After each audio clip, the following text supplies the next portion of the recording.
How to fix Steam not logging in with the correct email and password on Android. This tutorial shows you how to get back into your Steam account quickly. First, open the Steam app on your Android device.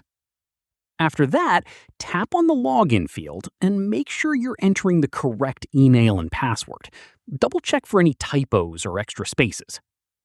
From there, if you're sure the details are correct but it's still not working, tap on Forgot Password to reset it. In the next step, check your email inbox for a password reset email from Steam.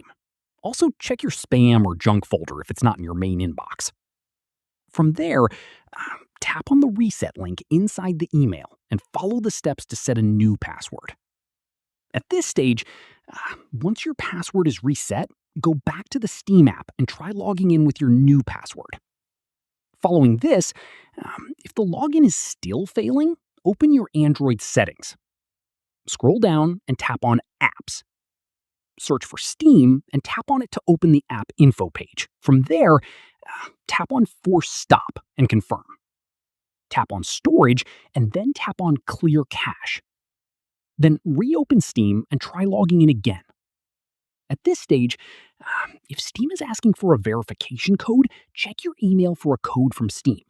Enter it to verify your identity and complete the login. Finally, if nothing is working, tap on Help at the bottom of the Steam login screen and tap on I can't sign in. Follow the account recovery steps or contact Steam support directly to regain access to your account. And that's it. If this guide helped you fix Steam not logging in, give it a like, subscribe for more Android tutorials, and tap the bell icon for updates. See you in the next one.